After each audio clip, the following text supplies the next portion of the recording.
पुनः प्रैक्टिकल करवा के नोडल सेंटर पर प्रैक्टिकल हुआ और वो सभी छात्र पास हो गए। आज सभी जो है वो अपने अपने क्षेत्र में वो जॉब कर रहे हैं और वो संस्था के बहुत बहुत आभारी भी रहते हैं। सर बहुत बहुत धन्यवाद, इतना बड़ा काम किए कि जो है एक ऐसी स्थिति उत्पन्न हो जाती है कभी कभी कि 1-2 नंबर से जब फेल होता है कोई, उसका पूरा कैरियर खत्म हो जाता है। इस पर बहुत संघर्ष करना पड़ता है क्योंकि मैनेजमेंट की लड़ाई और बाहुबलियों के स्कूल होते हैं, कॉलेजेस होते हैं, अधिकारियों के होते हैं, विधायक MP के होते हैं, तो उन स्कूलों में लड़ाई लड़ना या उनसे लड़ाई लड़ना बहुत ही कठिन है। जो आपने लड़ा उसके लिए सर बहुत बहुत साधुवाद। सर हम ये चाह रहे हैं कि एक मेरी रिक्वेस्ट है, विनम्र रिक्वेस्ट है कि जो निर्धन छात्र हैं, पढ़ने चाह रहे हैं प्रदेश के जो है हमारे या देश के कोई बच्चा है, कभी कभी सूचनाएं व्हाट्सएप से या कहीं मिलती है कि एक बच्चा इतनी फीस नहीं दे पाया जो पिछले साल एक घटना आई थी, तो उसके लिए सर हम चाहते हैं कि जो हमारी ये कर्मचारियों का एक संगठन आपने बनाया है या बना हुआ जो चल रहा है इसमें सहायता के लिए, तो एक चौथा स्टेप इसमें जोड़ लीजिए। मेरी एक सुझाव है कि जो भविष्य में कोई बच्चे को फीस के लिए ऐसी दिक्कतें करना पड़े उसका भी आह्वान किया जाए, जो वास्तव में निर्धन है और कोई बड़ी परीक्षा में फीस नहीं जमा कर पा रहा है, जैसे बीटेक करने गया, इंजीनियरिंग का कोर्स है, मेडिकल का कोर्स है, IM में है और वो बच्चा नहीं कर पा रहा है, तो उसके लिए भी अगर हमारा चौथा प्रयास, अगर आप 3 तरह की सहायता कर रहे हैं तो चौथा इसके लिए, और अपनी कोर कमेटी के एक मेंबरान से बात करिए। भविष्य में ऐसा हम चाह रहे हैं कि ऐसा भी कुछ धन हो कि उस बच्चे को या पढ़ने वाले छात्र को मिल सके, जो छात्रवृत्ति के अलावा नहीं पूरा हो पा रहा है उस समय में, या वहाँ की जो स्थिति है कि कोई कॉलेज ऐसा होता है या ऐसे देखने को मिलता है कि फीस वो नहीं दे पाता है,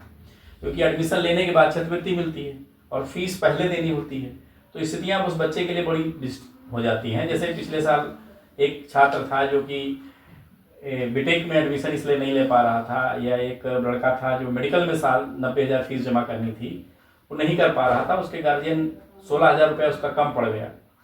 तो बाद में उसका एडमिशन हुआ जो सुप्रीम कोर्ट गया और बड़ी लंबी लड़ाई लड़ी। तो हमारा देश में अनुसूचित जात, जनजात या अन्य वर्ग के लोग, तमाम सारे कर्मचारी हैं, तमाम सारे अधिकारी हैं, बड़े बड़े सब लोग हैं, वो लोग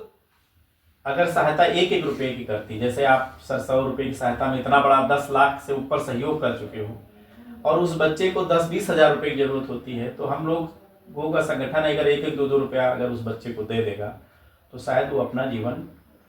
सफलतापूर्वक जी सकता है अपनी पढ़ाई करके, और भविष्य में हो सकता है कि वो किसी और की सहायता करे। तो इस पर सुझाव करने की हमारी है, क्योंकि हम हर बच्चे को तो नहीं हमारी संस्था दे सकती, लेकिन जब ऐसी स्थिति आती है कि कल फीस जमा करना है और आज उस बच्चे के पास 20,000 रुपये कम पड़ रहे हैं और वो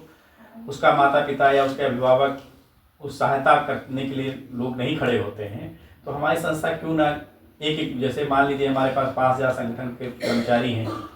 और 20,000 रुपये की जरूरत, तो 5-5 रुपये अगर डाल दें उस बच्चे के अकाउंट में तो उसकी फीस जमा हो सकती है। हाँ, बहुत बहुत साधुवाद आपको इस सुझाव के लिए।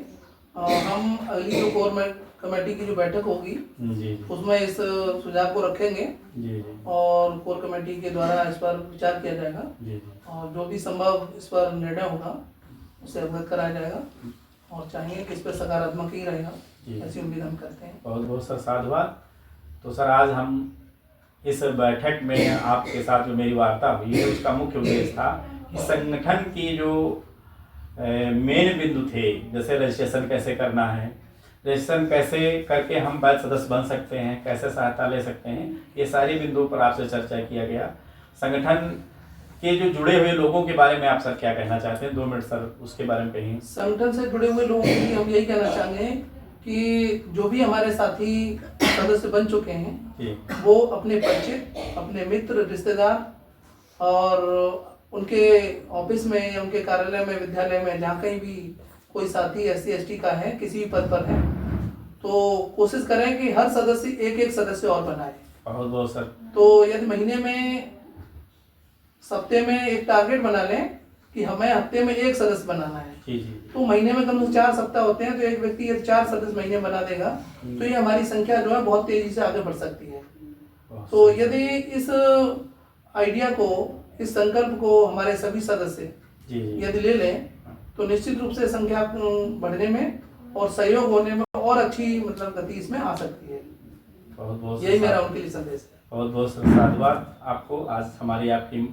मुलाकात में। बाकी से सर मिलते हैं। बहुत बहुत जय साधुवाद विनोद। आपको भी, जय विनोद।